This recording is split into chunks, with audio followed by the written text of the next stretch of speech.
A ball is thrown straight upward. The ball's initial speed is 30 meters per second and its mass is 0.05 kg, resulting in an initial kinetic energy of 22.5 joules. If the initial potential energy of the ball is 10 joules and there is no frictional force, what would be the ball's total energy while moving? So we want to know the total energy that the ball is going to have. And we're told the initial kinetic energy and the initial potential energy. Law of conservation of energy means that total energy in a system does not change. You can't you can't create or destroy, you can only transform. Therefore, if it has 22.5 joules of kinetic and 10 joules of potential, you just add them together and you get your answer of 32.5 joules.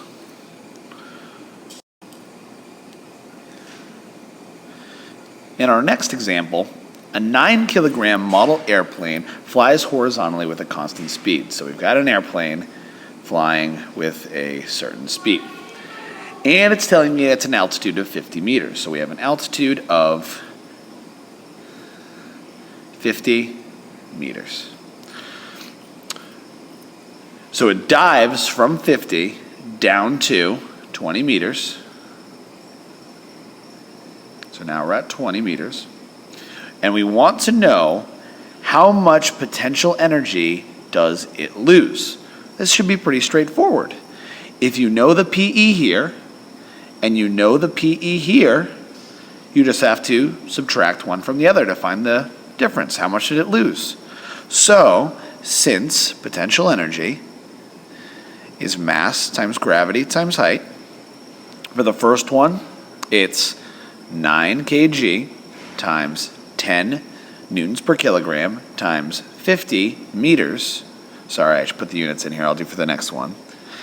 Will equal to 90 times 50, and that'll equal to 4,500 joules.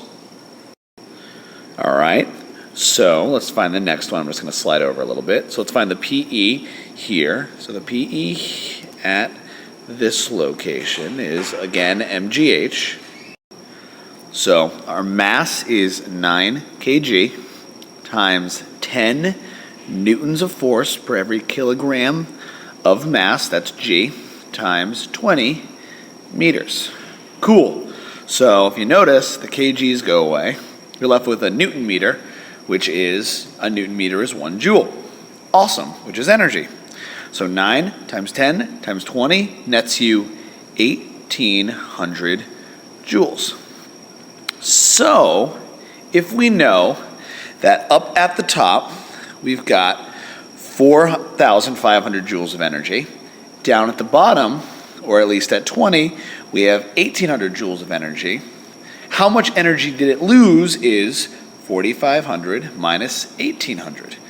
Do that and you get 2,700 joules of lost potential energy, and our answer of, let's see it, C. Again, feel free to skip ahead past questions if you understand them without me explaining them.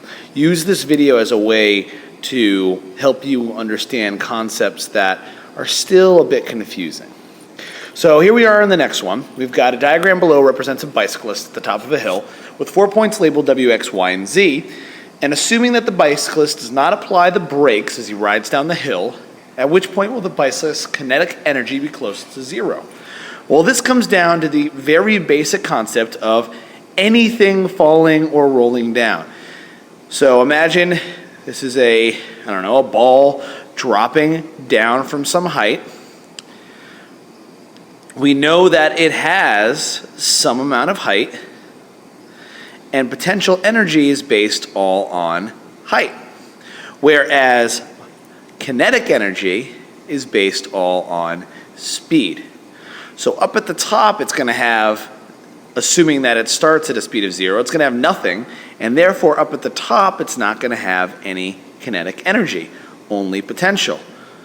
And that's going to change as it goes down and turn into kinetic, so that by the bottom, there's no potential. Therefore, the place where you're going to have the least amount of kinetic is the tallest height. So right up here. And A, point W, is our answer.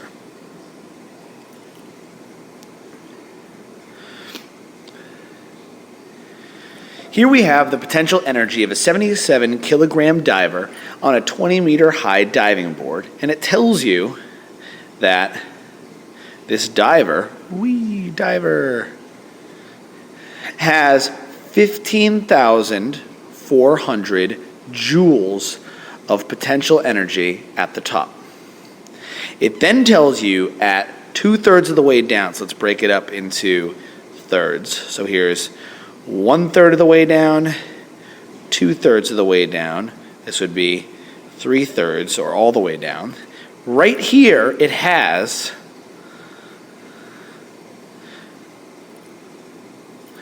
5,100 joules of potential energy.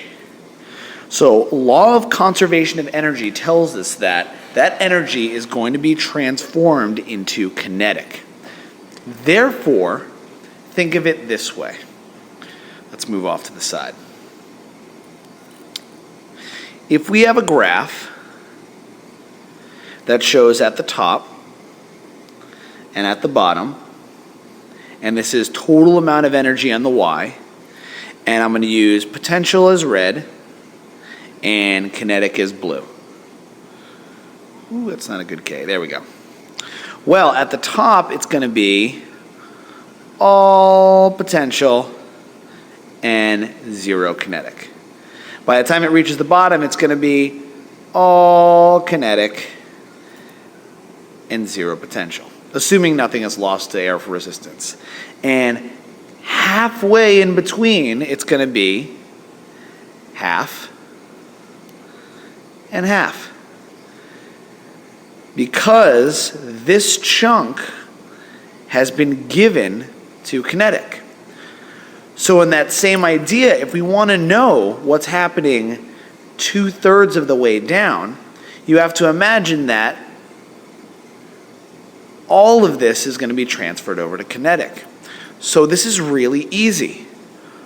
All you have to do is subtract these two numbers. Subtract this from this, and you'll get 10,300 joules.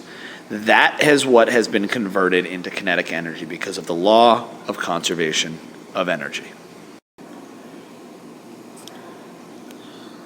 Okay. A pendulum swings back and forth several times as shown in the diagram below, which is referring to that right there.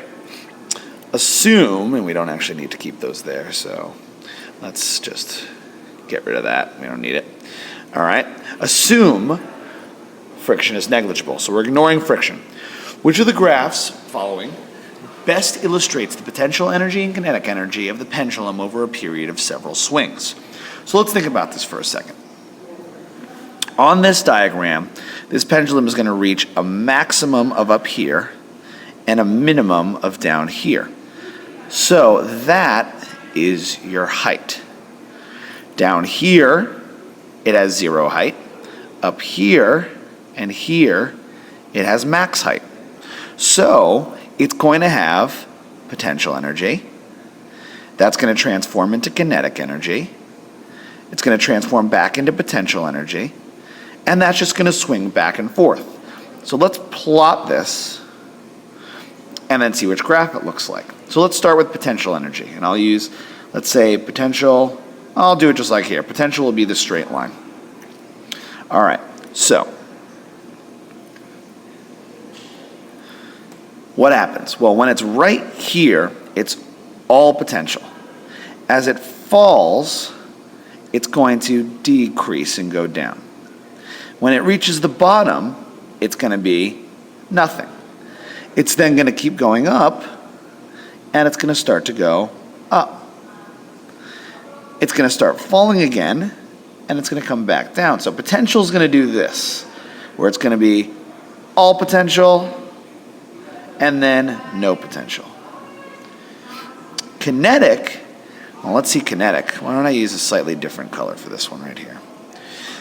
Kinetic, let's see, well, up here, now I'm using green, it's going to be nothing, so it's going to start down here. And as it goes down, kinetic's going to increase, so it's going to go up. Then it's going to swing upwards, and kinetic's going to go down, and up, and down. So you can see that D is going to ultimately be our answer.